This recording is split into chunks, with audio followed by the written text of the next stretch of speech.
ভকত চাপৰিৰ পৰা প্ৰায় 300মান ল'ৰা ছোৱালী মানে কলেজলৈ যায় বা হাইস্কুললৈ যায়। কিন্তু এই নাওখনে পাৰ কৰোঁতে বহুত সময় লাগে, কাৰণ ল'ৰা ছোৱালী আহি কমচে কম ইয়াত প্ৰায় 7:30 বজাত ইয়াত পাবই লাগিব।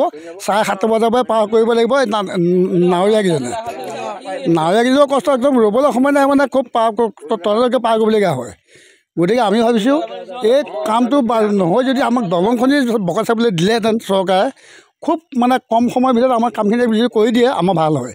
কাৰণ কেলৈ আমি হিমন্ত বিশ্ব শৰ্মাই যিখিনি কাম কৰিছে আমি ভাল পাইছোঁ, কিন্তু এই ভকত চাপৰিটোৰ কাৰণে তেখেতে আমাৰ অন্যায় কৰিছে মানে আমাৰ এতিয়া ডাঙৰ পানীতে এতিয়া বন্ধ হৈ থাকে, ল'ৰা ছোৱালী পাৰ হ'ব নোৱাৰে, স্কুললৈ আহিব নোৱাৰে, হাইস্কুল যাব নোৱাৰে, কলেজ যাব নোৱাৰে, আৰু ইয়াৰ পৰা অন্ততঃ 200-250মান বেপাৰী পাৰ হয় ভকত চাপৰিলে, গুড় আনে বা শাক চব্জি আনে, অহা যোৱা কৰে।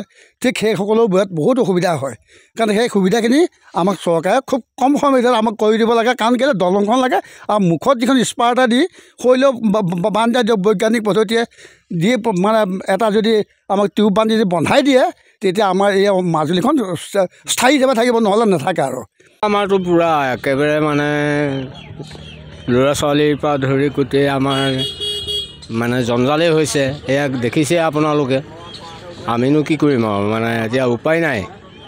এতিয়া ইমান বজাৰটো লৈ পেলাই মানে এই নাওখনত অহাটো আমাৰ কৰ্তব্যই নহয়। সেয়েহে আপোনালোকক আমি কৰ্তৃপক্ষক জনাওক, আমাৰ যেনে তেনে দলংখন দিয়ে বুলি, দিব পাৰিলে আমাৰ ল'ৰা ছোৱালীকেইটাও শান্তি হ'ব, গাঁৱৰ শান্তি হ'ব।